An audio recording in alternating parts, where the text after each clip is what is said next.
নমস্কার বন্ধুরা, বাংলার ইনভেস্টর ইউটিউব চ্যানেলে আপনাদের সকলকে স্বাগত জানাই। চ্যানেলে প্রথমবার এসে থাকলে চ্যানেলটা অবশ্যই সাবস্ক্রাইব করে রাখবেন এবং তার সঙ্গে সঙ্গে পাশে থাকা বেল আইকনটা টিপে অল অবশ্যই সিলেক্ট করে রাখবেন। প্রথমেই প্রতিদিনের মতো এফআইআই এবং ডিআইআই এর ডেটা দেখে নেব। আজকের দিনে দেখতে পাচ্ছেন ডিআইআই এরা 771 কোটি শেয়ার কিনেছে এবং সেখানেই যদি দেখেন এই এফআইআই বা ফরেন ইনস্টিটিউশনাল ইনভেস্টর এরা 1970 কোটি শেয়ার আজকে বিক্রি করে দিয়েছে। এরপরে আমেরিকান মার্কেট দেখে নেব। ডাও জোন্স দেখতে পাচ্ছেন বর্তমানে 0.91% ওপরে ট্রেড করছে এবং সেখানে যদি আমেরিকার আইটি ইন্ডেক্স নাসডাক দেখি, এইটা দেখতে পাচ্ছেন 0.63% নিচে ট্রেড করছে। আর এরকম কিন্তু সাধারণত দেখা যায় না যে ডাও জোন্স এতটা উপরে বাড়া রয়েছে এবং সেখানেই আইটি ইন্ডেক্স নাসডাক এতটা নিচে পড়া রয়েছে। তো চলুন এক এক করে দুটো বিষয়ই আলোচনা করি, কেন ডাও জোন্স বেড়েছে এবং কেন নাসডাক পড়েছে। প্রথমেই বলে রাখি, এই যে ডাও জোন্স সেটা হচ্ছে আমেরিকার যে ইন্ডাস্ট্রিয়াল কোম্পানিগুলো তাদের ইন্ডেক্স এবং নাসডাক এটা হচ্ছে আমেরিকার যে আইটি কোম্পানিগুলো রয়েছে তাদের ইন্ডেক্স। মানে ইন্ডাস্ট্রিয়াল কোম্পানিগুলো যদি ভালো পারফর্ম করে তাহলে ডাও জোন্স বাড়বে এবং আইটি কোম্পানিগুলো যদি ভালো পারফর্ম করে তাহলে নাসডাক বাড়বে। আর সেরকমই ভাইসা ভার্সা, মানে ইন্ডাস্ট্রিয়াল কোম্পানিগুলো যদি খারাপ পারফর্ম করে তাহলে ডাও জোন্স পড়বে এবং আইটি কোম্পানিগুলো যদি খারাপ পারফর্ম করে তাহলে নাসডাক পড়বে। প্রথমে যে ডাও জোন্স বেড়েছে তার পেছনে যে কারণটা সেটা হচ্ছে এই আমেরিকা বিভিন্ন দেশের সঙ্গে যে ট্রেড নিয়ে আলোচনা করছে। তো আমেরিকান মার্কেটের যে ইনভেস্টররা তারা মনে করছে এই ট্রেড ডিল সেটা সম্পূর্ণ হয়ে যেতে পারে এবং কোনো জটিলতা এই ট্রেড ডিলের দিক থেকে আসবে না। তো যেই কারণে মার্কেটে একটা পজিটিভ সেন্টিমেন্ট তৈরি হয়েছে। এছাড়াও যদি দেখেন, অনেকে কিন্তু এটাও মনে করছেন যে জুলাই মাসে ফেডের যে মিটিং হবে সেখানে একটা রেট কাট হতে পারে। তো এই কারণগুলোর জন্যই আমেরিকার যে ইন্ডাস্ট্রিয়াল কোম্পানিগুলো রয়েছে তাতে পজিটিভ সেন্টিমেন্ট তৈরি হয়েছে এবং যার কারণে এই ডাও জোন্স বেড়েছে। আর সেখানে যদি নাসডাক দেখি, আজকে আমেরিকান মার্কেটের বড় বড় যে আইটি কোম্পানিগুলো রয়েছে সেইগুলো কিছুটা খারাপ পারফর্ম করেছে। এছাড়াও যদি দেখেন এই টেসলা, এটা দেখতে পাচ্ছেন নাসডাকের লিস্ট আছে। এই টেসলা আজকের দিনে প্রায় 4.5%-এর কাছাকাছি পড়া রয়েছে। আর টেসলা যে পড়েছে এর পেছনে কি কারণ রয়েছে কিছুদিন আগেই কভার করেছিলাম। এই এলন মাস্ক এবং ট্রাম্পের মধ্যে এই যে বিগ বিউটিফুল বিল সেটা নিয়ে প্রচন্ড ঝামেলা হয়ে গেছে। কারণ দেখুন, এই যে বিগ বিউটিফুল বিল এটা এলে এলন মাস্কের যে বিজনেস রয়েছে ইলেকট্রিক ভেহিকেল তাতে অনেক ক্ষতি হয়ে যাবে। তো সেই কারণেই এই এলন মাস্ক বিভিন্ন উপায়ে এই যে বিগ বিউটিফুল বিল সেটা আটকানোর চেষ্টা করছিল এবং ট্রাম্পকেও বারবার বলছিল যাতে এই বিগ বিউটিফুল বিল আনা না হয়। এই বিগ বিউটিফুল বিল এলে কি হবে, এই যে ইলেকট্রিক ভেহিকেল রয়েছে তাদের উপর যে সাবসিডি বা ছাড় সেগুলো উঠে যাবে। আর এটা তো জানেন এই এলন মাস্কের একটা বড় বিজনেস হচ্ছে এই টেসলার গাড়ি বা ইভি গাড়ি। আর সেখানে যদি সাবসিডি উঠে যায় তাহলে এদের সেলস কমে যেতে পারে এবং এদের যে বিজনেস সেটাও ক্ষতিগ্রস্ত হতে পারে। আর এখনো পর্যন্ত এটাই জানা যাচ্ছে এই যে জুলাই মাসের 4 তারিখে এই যে বিগ বিউটিফুল বিল সেটা নিয়ে ফাইনাল কোনো ডিসিশন আসতে পারে। তো এরপরে এলন মাস্কের তরফ থেকেও কিছু বক্তব্য এসেছে। এইখানে দেখতে পাচ্ছেন, if this insane spending bill passes, মানে এই জঘন্যতম বিলটা যদি পাস হয়ে যায়, the American party will be formed the next day. তার পরের দিনেই এই এলন মাস্ক আমেরিকাতে একটা রাজনৈতিক দল তৈরি করবে। মানে বুঝতে পারছেন এই ব্যাপারটা কতদূর বেড়ে গেছে। তো এরপরে ডোনাল্ড ট্রাম্পের দিক থেকেও কিছু বক্তব্য এসেছে। এইখানে দেখতে পাচ্ছেন ডোনাল্ড ট্রাম্প তার যে ট্রুথ সোশ্যাল সেখানে পোস্ট করেছেন। তিনি কিন্তু বলেছেন যে এলন মাস্ক আগে থেকেই জানতেন যে এই ডোনাল্ড ট্রাম্প এই ইভি গাড়ির বিরুদ্ধে। দেখুন ডোনাল্ড ট্রাম্প কি বলছেন, তিনি বলছেন ইলেকট্রিক কার্স আর ফাইন, মানে ইলেকট্রিক গাড়ি ঠিক আছে, but not everyone should be forced to own one. কিন্তু সবাইকে জোর করা উচিত নয় এই ইলেকট্রিক গাড়ির পক্ষে যাওয়া। কারণ এর আগের যিনি প্রেসিডেন্ট ছিলেন এই জো বাইডেন, তিনি কিন্তু বলেছিলেন যে আমেরিকাতে আস্তে আস্তে এই যে বিভিন্ন ডিজেল চালিত তারপর পেট্রোল চালিত গাড়ি এইগুলো তুলে দেবেন এবং সবাইকেই এই ইভি গাড়ির দিকে আসতে হবে। তো ডোনাল্ড ট্রাম্প সেটাই বলছেন যে প্রতিটা মানুষের আলাদা আলাদা চয়েস থাকতেই পারে। তো সেই কারণে তারা বিভিন্ন গাড়ির দিকে যেতেই পারেন। আর বুঝতে পারছেন এটা হলে এলন মাস্কের যে গাড়ি টেসলা তার বিক্রি কমবে। এবং এলন মাস্কের সঙ্গে এই ঝামেলার পর ডোনাল্ড ট্রাম্প কিন্তু এটাও বলেছেন এই যে এলন মাস্কের কোম্পানি বিভিন্ন রকেট লঞ্চ করছে, তারপর স্যাটেলাইট পাঠাচ্ছে, তারপর যে ইলেকট্রিক গাড়ি প্রোডাকশন করছে সেইগুলো তিনি বন্ধ করে দিতে পারেন। তো যার কারণে এই টেসলার শেয়ারটা আজকের দিনে এতটা পড়েছে। আর দেখুন ডোনাল্ড ট্রাম্পের এই যে বিগ বিউটিফুল বিল সেটা এলে ইন্ডিয়ার কি কোনো ক্ষতি হবে? এইখানে দেখতে পাচ্ছেন আগে যে খসড়া রেডি করা হয়েছিল এই ওয়ান বিগ বিউটিফুল বিল নিয়ে, সেখানে বলা হয়েছিল একটা রেমিটেন্স ট্যাক্স বসানো হবে 3.5%। পরে সেটাকে কমিয়ে 1%-এ আনা হয়। তো এই রেমিটেন্স ট্যাক্স এটা কি, ধরুন কোনো ব্যক্তি আমেরিকাতে গিয়ে কোনো কাজ করছে এবং সেখান থেকে টাকা ইনকাম করছে, তো সেটা যদি বিদেশে পাঠাতে যায় তাহলে সেই টাকার উপর থেকে 3.5% ট্যাক্স কাটা হবে এরকম একটা প্রস্তাব রাখা হয়েছিল, তো সেটা কমিয়েই 1% করা হয়েছে। আর এতে ইন্ডিয়ার ঠিক কতটা ক্ষতি হবে এইখানে যদি ডিটেলস দেখেন, এই আমেরিকা থেকে ইন্ডিয়াতে 1,35,000 মিলিয়ন ইউএসডি এই রেমিটেন্স হিসাবে এসে থাকে। তো বুঝতে পারছেন এর 1% মানে প্রায় 1350 মিলিয়ন ইউএসডি এই আমেরিকা ইন্ডিয়ার বিভিন্ন মানুষের যে ইনকাম সেখান থেকে কেটে নেবে। আর বুঝতে পারছেন এই অ্যামাউন্টটা কিন্তু অনেক বড় অ্যামাউন্ট, যেটা ইন্ডিয়া এলে ইন্ডিয়ার যে জিডিপি সেটা অনেকটা বাড়তো এবং ইন্ডিয়ার যে ফরেক্স রিজার্ভ সেটাও কিন্তু বাড়তো। আর এর ফলে কি হবে, ইন্ডিয়ার যে ফরেক্স রিজার্ভ সেটাও কমে যাবে। এবং ধরুন যে ব্যক্তি বাইরে ইনকাম করে এই ভারতে টাকা পাঠাচ্ছে, আগে তারা বেশি টাকা পাঠাতে পারতো এবং সেই টাকা পাঠালে এখন এই আমেরিকান সরকার কিছু ট্যাক্স কেটে নিচ্ছে, তো সেই টাকাও কিছুটা কম ইন্ডিয়াতে আসবে। এরপরে ইন্ডিয়ান এডিআর গুলো দেখে নেবো। ইনফোসিসের এডিআর এটা 2% ওপরে রয়েছে। আইসিআইসিআই ব্যাংকের এডিআর এটা 0.10% নিচে রয়েছে। উইপ্রোর এডিআর এটা 1.32% ওপরে ট্রেড করছে। তারপর এইচডিএফসি ব্যাংকের এডিআর এটা 0.1% নিচে ট্রেড করছে। তারপর যদি মেঘমাই টিপ দেখি, এটা 1.72% নিচে রয়েছে। এবং ডক্টর রেড্ডি ল্যাব এটা 0.67% নিচে ট্রেড করছে। এরপরে কথা বলবো বাংকার ব্লাস্টার নিয়ে। এর আগেই তো দেখেছেন এই ইরানের নিউক্লিয়ার ফ্যাসিলিটিতে এই আমেরিকা এই যে বাংকার বাস্টার বম্ব সেটা দিয়েই কিন্তু আঘাত করেছিল। মানে মাটির তলায় যে শক্তিশালী বাংকার গুলো থাকে সেইগুলোকে এই একটি বোমই ভাঙতে পারে। আর যদি দেখেন বর্তমানে ইন্ডিয়াও এরকম বম তৈরি করতে চলেছে। দেখতে পাচ্ছেন Agni 5 goes underground, DRDO working on India's bunker busting missile for deep strike. মানে এই অগ্নি 5 যে মিসাইলটা রয়েছে সেটাকেই কিছুটা মডিফাই করে এই যে ডিআরডিও তার এই বাংকার বাস্টিং মিসাইল তৈরি করবে। আর আমেরিকা তো দেখেছেন এই প্লেনের মাধ্যমে এই যে বাংকার বাস্টার বম সেগুলো ফেলছিল, কিন্তু ইন্ডিয়াকে এই বম ফেলার জন্য কোনো প্লেন ব্যবহার করতে হবে না, কারণ এটা মিসাইলের মাধ্যমেই ফেলে দেওয়া যাবে। আর যদি দেখেন আমেরিকার যে এই বাংকার বাস্টার বম তার যে ওয়েট সেটা ছিল প্রায় 13,000 কেজি।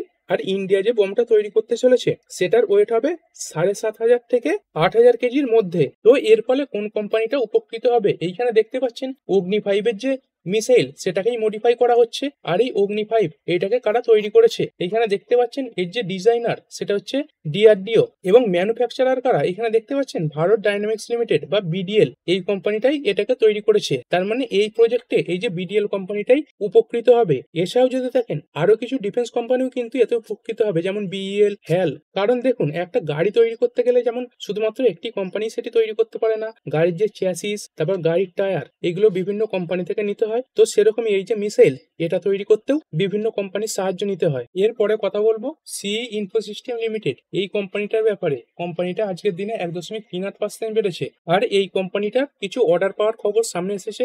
এই কোম্পানিটা দেখতে পাচ্ছেন প্রায় 233 কোটি মূল্যের একটি অর্ডার পেয়েছে। এরপরে হেক্সাওয়ার টেকনোলজিস লিমিটেড, এই Hexaware bets big on US market with 50 million USD infusion in subsidiary. এই হেক্সাওয়ার এই যে কোম্পানিটা এদের ইউএসএ একটা সাবসিডিয়ারি রয়েছে, তো কোম্পানিটা সেই সাবসিডিয়ারিতেই $50 মিলিয়ন ইনভেস্ট করতে চলেছে। আর এই ইনভেস্টমেন্টের মাধ্যমে এই কোম্পানিটা তাদের যে বিজনেস রয়েছে সেটাকে এক্সপ্যান্ড করবে। এরপরে দেখবো পরশ defence and space technologies limited. এইটা তো আজকের দিনে 2%-এর কাছাকাছি বেড়েছে। এই কোম্পানিটা একটি অর্ডার পেয়েছে। এই কোম্পানিটা দেখতে পাচ্ছেন এই ফ্রান্সের যে অ্যান্টিডন লিডার রয়েছে এই সেরবেইর এদের তরফ থেকে একটি এলওআই বা লেটার অফ ইন্টেন্ট বা যেটাকে সহজ ভাষায় বললে অর্ডার সেটা পেয়েছে। আর যদি অর্ডারটার মূল্য দেখেন তাহলে সেটা হচ্ছে 2.2 মিলিয়ন ইউরো এবং ভারতীয় মূল্যে দাঁড়াচ্ছে 22.21 কোটি টাকা। এরপরে অ্যাথার এনার্জি লিমিটেড এই কোম্পানিটা তাদের একটি নতুন প্রোডাক্ট লঞ্চ করেছে। এখানে দেখতেই পাচ্ছেন এই Ather energy introduces the Rizta S with a 3.7 kilowatt hour battery pack offering an IDC range of 159 kilometre. এই অ্যাথার এনার্জি কোম্পানিটা একটি নতুন এই ইলেকট্রিক স্কুটি সেটা লঞ্চ করে দিয়েছে, যেখানে 3.7 কিলোওয়াট ব্যাটারি প্যাক থাকবে এবং একটি চার্জে এই গাড়িটা 159 কিলোমিটার পর্যন্ত যেতে পারবে, যেটা কোম্পানি দাবি করেছে। এই ধরনের যে স্কুটারটা দেখতে পাচ্ছেন এটাই এই কোম্পানিটা তৈরি করতে চলেছে। এরপরে হিরো মোটোকর্প লিমিটেড এই কোম্পানিটা একটি প্রোডাক্ট লঞ্চ করেছে। এইখানে দেখতে পাচ্ছেন ভিডা VX2 ইভুটার ইলেকট্রিক স্কুটার লঞ্চড এর রেস 99,490 BAS model start at 59,490 rupees. মানে আপনি যদি ব্যাটারি সমেত এই গাড়িটা কেনেন তাহলে এর যে হাইস্ট মডেল সেটার প্রাইস থাকবে 99,490, এবং ব্যাটারি ভাড়ায় আপনি যদি এই গাড়িটা কেনেন এবং এর যে নেক্সট মডেলটা সেটার দাম থাকছে 59,490 টাকা। দেখতে পাচ্ছেন এই ধরনের যে স্কুটার সেটাই হিরো মোটোকর্প তৈরি করতে চলেছে। কোম্পানির এই যে মডেল VX2 Go, যেখানে আপনি ব্যাটারিটা কিনছেন না কিন্তু ভাড়ায় ব্যবহার করছেন, সেটার মূল্য থাকবে 59,490 টাকা। তারপরে এই যে VX2 Plus, এতেও আপনি যদি ব্যাটারিটা ভাড়ায় নেন তাহলে এই টোটাল মূল্য দাঁড়াবে 64,990, এবং ব্যাটারিটা যদি একেবারে কিনে নেন এবং এই VX2 Go এই মডেলটা নেন তাহলে প্রাইস থাকবে 99,490 টাকা। এরপরে লুপিন লিমিটেড, এই কোম্পানিটা দেখতে পাচ্ছেন ইউএস এর যে FDA রয়েছে তাদের তরফ থেকে এই কোম্পানির যে এলিও জেল সেটা তৈরি করার ব্যাপারে ছাড়পত্র পেয়েছে। এছাড়াও যদি দেখেন এই কোম্পানিটা তাদের যে কনজিউমার হেলথ কেয়ার বিজনেস রয়েছে সেটাকে তাদের যে মূল বিজনেস সেটা থেকে আলাদা করে দিয়েছে। দেখতে পাচ্ছেন Lupin carves out consumer health care business into wholly owned subsidiary, মানে এই বিজনেসটার সঙ্গে লুপিনের যে মেন বিজনেস সেটা জুড়ে থাকবে না। তো কোম্পানি বলছে এর কারণে এদের যে বিজনেস সেটা আরো ভালো হবে। এরপরে যদি দেখি এশিয়ান পেইন্টস লিমিটেড, এইটা তো আজকের দিনে 1.24% বেড়েছে, কিন্তু যদি দেখেন এই কোম্পানিটার ব্যাপারে কিছু খারাপ খবর এসেছে। এইখানে দেখতে পাচ্ছেন CCI মানে competition commission of India orders probe against Asian Paints for alleged abuse of dominant position, মানে কম্পিটিশন কমিশন অফ ইন্ডিয়া এই এশিয়ান পেইন্টসের বিরুদ্ধে তদন্ত করতে চলেছে। কারণ এই CCI এরা এই বিড়লা অপাস এদের তরফ থেকে একটি কমপ্লেন পেয়েছিল, যেখানে এই বিড়লা অপাস বলেছিল এই যে এশিয়ান পেইন্টস এই কোম্পানিটা বিভিন্ন অনৈতিক উপায়ে তাদের যে মার্কেট শেয়ার সেটাকে ধরে রাখার চেষ্টা করছে এবং অন্যান্য যে কোম্পানিগুলো রয়েছে তাদের মার্কেটে ঠিকঠাক ভাবে বিজনেস করতে দিচ্ছে না। তো এই ব্যাপারেই এই CCI এরা তদন্ত করতে চলেছে। দেখতেই পাচ্ছেন এই এশিয়ান পেইন্টস বিভিন্ন উপায়ে মানে এই যে স্পেশাল ডিসকাউন্ট দিয়ে তারপর ফরেন টিপস এইগুলো অফার করে তাদের যে বিজনেস সেটাকে বাড়াবার চেষ্টা করছিল, এবং বিভিন্ন যে ডিলাররা রয়েছে তাদের এই যে বাকি কম্পিটিটর তাদের যে পেন্টস সেইগুলো বিক্রি করার ক্ষেত্রে বাধাও তৈরি করছিল।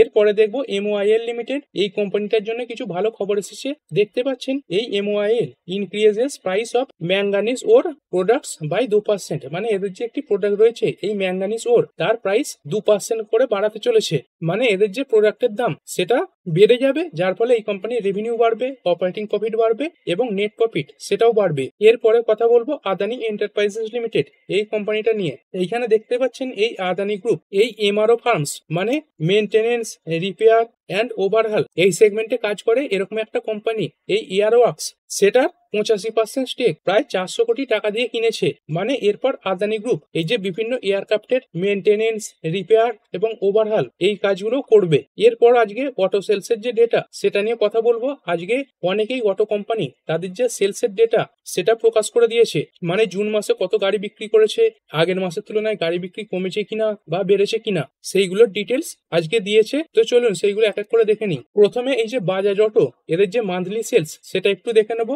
দেখতে পাচ্ছেন এই যে ইয়ার অন ইয়ার এই বাজাজ অটোর যে টু হুইলার গাড়ি তাদের সেলস 2% পড়ে গেছে, পড়ে হয়েছে 2.98 লাখ ইউনিট, এবং সিভি ভেহিকেল বা কমার্শিয়াল ভেহিকেল সেটার যে সেলস সেটা কিন্তু অনেকটাই বেড়েছে, 14% বেড়ে হয়েছে 22,322 ইউনিট, এবং টোটাল যদি সেলস দেখি সেটা 1% বেড়েছে। এরপরে মাহিন্দ্রা অ্যান্ড মাহিন্দ্রা এই কোম্পানিটা দেখে নেবো। দেখতে পাচ্ছেন কোম্পানির যে টোটাল সেলস সেটা ইয়ার অন ইয়ার 14% বৃদ্ধি পেয়েছে, এবং প্যাসেঞ্জার ভেহিকেলস এর যে সেলস সেটা 18% বৃদ্ধি পেয়েছে, এবং টোটাল এক্সপোর্ট বা রপ্তানি সেটা 1% বৃদ্ধি পেয়েছে।